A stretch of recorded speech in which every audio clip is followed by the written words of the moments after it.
This is breaking news.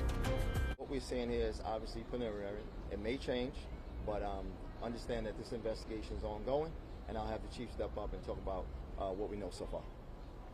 Good afternoon.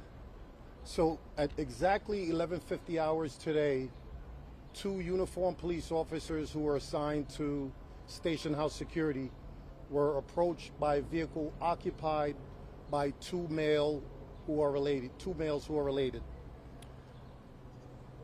The driver of the vehicle indicated that he was the victim of a domestic assault. The assault took place inside the vehicle, in which an altercation took place, and the passenger assaulted the driver with a machete. The victim alerted the officers of the location of the machete, which was inside the vehicle. The officers immediately apprehended the suspect and removed the suspect into the station house. The machete was secured. Further into the investigation, the victim indicated that inside the vehicle was an explosive device. We immediately called our emergency service unit and the bomb squad to investigate, in which a device was located and secured. All right, so with that, I will take some questions and then I'll point you to who we need. All right, folks, we're going to take some on-topic questions. We're going to start with Linda Schmidt. Linda? Just real quickly here, can you get into a little bit more detail about this device? It's a homemade pipe bomb. Okay, I have a lieutenant from the. Yep, I have the lieutenant from the bomb squad talk about that, and also we have a picture of the device as well. Thanks, sir. Good evening, everybody. Lieutenant Mark Torrey, commanding officer of the bomb squad. What we can say at this point is that we were called into service, as the commissioner explained. We did locate and recover. I'm going to describe this as a potentially viable improvised explosive device. Now, I say potentially because that's indicated by its outward appearance and certain other investigative items that we look at in our technical investigation. It will be definitively described as either capable of functioning as designed, capable of exploding, or was it something made to look like a bomb but isn't really a bomb. We're in the process of continuing that examination as we speak, and in a matter of maybe a few hours we'll have a definitive answer. Could this thing have functioned as designed? Right now it's possible, but not definitive. And did they have any more of these devices? And what was this guy planning to do? So this is the only, as you described, a pipe bomb type device, and this was the only one that was recovered at this location. Okay, we're going to move on to Mark Santia, WNBC. Christian Lieutenant, is there any way to know what kind of damage this potentially viable device could have done? So I think that the only fair statement to make is that if it was fairly large, it's not small.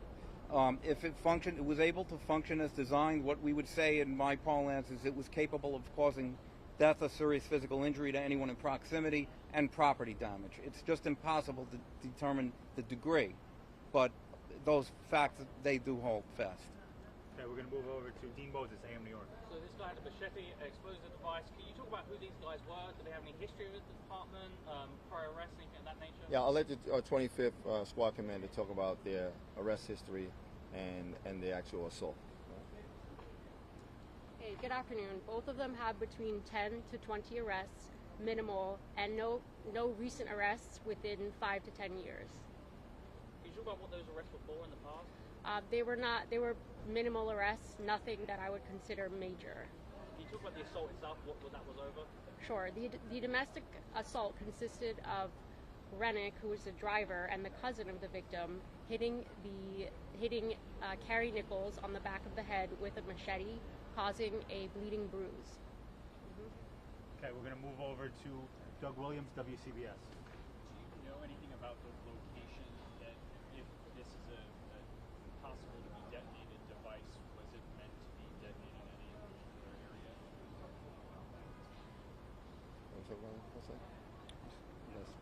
At this time, it looks like it was basically a domestic dispute. The person who was in possession of the device had potential emotional issues. That's what it looks like to us at this time. And we don't have any reason to believe that he was headed anywhere specifically. And because of some other information we have, he seems to be rambling on about incoherent ideas and paranoias and things like that. So I don't think he was headed anywhere specifically, and it looks like it might have been something specifically between him and his cousin at this time, though the investigation's ongoing. Any other questions? We're going to go to Peter Gerber. Are you searching the residence of these people for potentially additional explosives? So, as I said, this investigation is still ongoing. There's a lot of work that needs to be done, as the squad commander said earlier. I'm sure they got some more interviews to do. They're going to go over to a residence, take a look there, and they'll just keep going at where the evidence takes them. So there's more work to be done on this. Any other questions? Any other questions? Okay, Did the device Barry. have a test chemically positive for any kind of explosive compound? Well, sir, that's what the process that is ongoing right now. Actually, what the bomb squad does is we perform what we call a render-safe procedure. That means essentially to make the bomb not a bomb anymore, we disassemble it. Once it's disassembled, we can see exactly what it consists of, what its contents are or are not, and from that that's when we can give an expert opinion of would this have been able to explode, function as designed. All right, so we'll close out. We'll just say, listen, we take all of these things very seriously. Given what you see around the country, whether it's somebody that's mentally disturbed or whether this is a targeted incident, we treat it the same. We have a lot of work to do still, but make no mistake about it. Finding a device like this, and we'll test it, and the bomb squad is working, arson explosion. But it is serious. This is a serious incident, and we will be following up on it and letting you know what the final results are. All right? Thank you, everybody. Thank you, everyone. Thank you. We need the picture. It's going to be available on Twitter. It's going to be We're available going to on send Twitter. it out, but if you want to grab it right now, go ahead. We're good, guys. But if you want to zoom in on it, go ahead. But we're going to send it out to everybody electronically in a few, all right? Put it right here.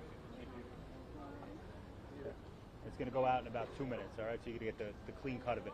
Gave the names or partial names of the two guys in the car. Can you get those?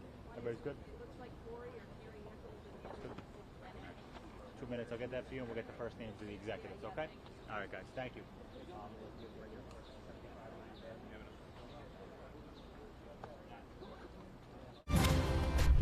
This has been breaking news.